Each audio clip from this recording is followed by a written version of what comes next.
When our ship landed to deliver the overdue shipment of weird little space goats, I admit I was surprised when I saw what their owners looked like. Big, I'd been told. Polite as well. Even very careful about where they step. But no one had told me to expect pink elephants. I almost stopped in my tracks as I exited the ship, only jumping forward again when a shipmate's bug leg prodded my shoulder blade.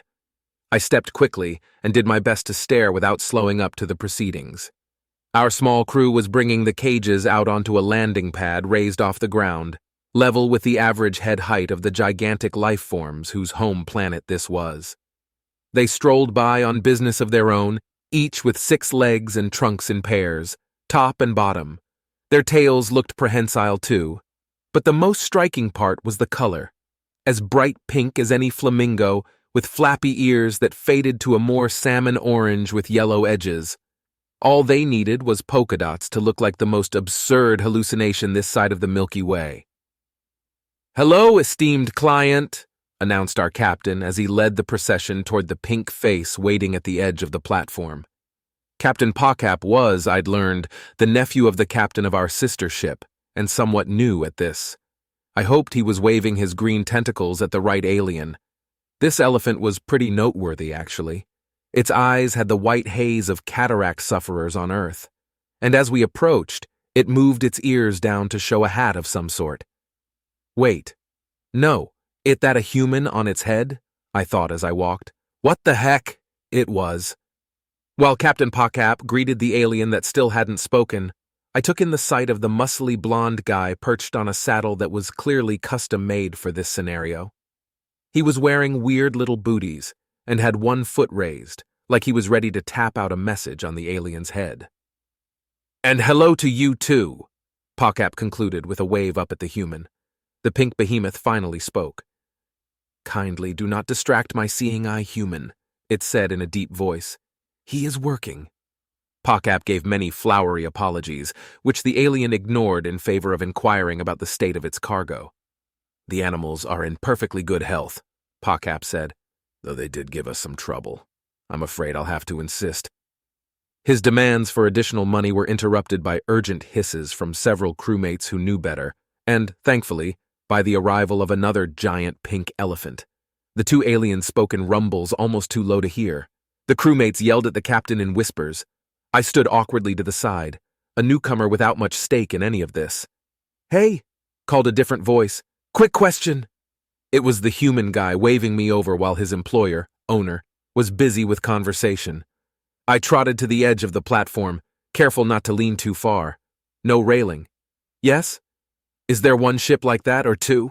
He asked, pointing over my shoulder at the lemon-looking thing we'd come in. "Oh, 2, I told him. "The other one looks just like it, parked over that-a-way." I pointed off to where Cam's ship was picking up a new courier job. The 2 were nearly the exact same model on the outside, though only one had corridors tall enough for me to stand comfortably. "Thank you," the guy said in clear relief. I wasn't sure I was describing it right. Glad I directed her to the right one. "Yeah, you got it," I said. I made to move back toward the crew, but he had one more thing to say. "If you're looking for a change in careers, there's plenty of demand for site assistants here," the guy said. "We work in shifts and the pay is good." "Oh, thanks. I'll keep that in mind." This wasn't the type of career I was aiming for, but it certainly was memorable. I wondered if there was a foot tap code. The second elephant said its goodbyes and moved off, leaving the seeing eye human to snap to attention and catch his employer up to speed with the surroundings. No one had moved much except for me. I sidled back to where I was supposed to be. Wiser minds had prevailed, thankfully. Pawcap didn't press for extra fees, and the blind pink elephant who owned the goats didn't say anything about his conversational misstep. I was quietly shaking my head about how strange my life had gotten when Pawcap got involved in moving the cages onto the waiting cart, and he bumped the controls that let all of the goats out. They immediately bounded across the platform in a wave of gleeful orange tentacle fur, kicking up their heels and knocking each other over. Their scrambling was only matched by the ship's crew going for the nets to catch them again. I chased after 2 of the little troublemakers who broke away from the herd to make a mad dash toward the alien elephant at the edge of the platform. I could see the human tapping urgently at the giant head, but not soon enough. One of the goats skidded to a stop while the other sprang across empty space to land beside him. He caught it, just leaned forward in his harness and snatched it up like a wayward puppy. The one that had stayed on the platform was already scampering back toward the ship. "Good catch," I called. "Hey, are they poisonous?" No one had been able to say for sure, and it seemed like an important detail right now. "Only if you're allergic to bees," the human said as he bundled the wriggling creature into his shirt. Anemone tendril fur smacked his face. "Thanks, good to know," I said. "Let me grab a cage to put that one in."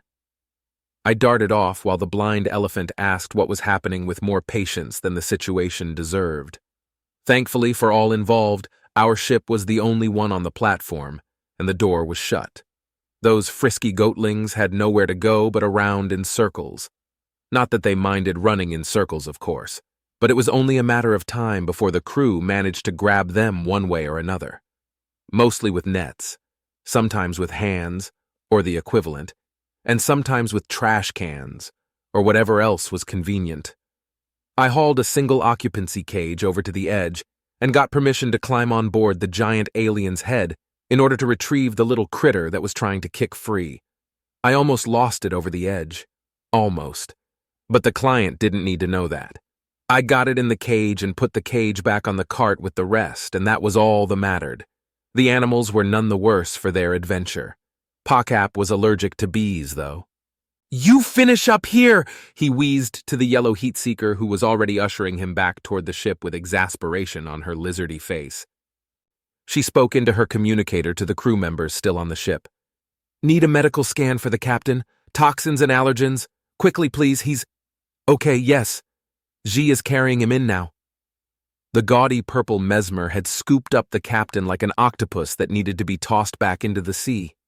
It looked like an awkward motion with his praying mantis arms, but then everything looked awkward to me and my human hands. "Our sincere apologies," said the new acting captain, coming to join me at the edge of the platform where she could address the client. "In all honesty, that spokesperson is not suited to this job. I hope his incompetence hasn't caused you undue distress." It hadn't. The large alien was more amused than anything, and willing enough to finish the transaction. Moments later, payment had been transferred and the animals were in a transport car, off to be someone else's problem. I looked around to make absolutely sure that there were no sneaky little orange faces hiding somewhere.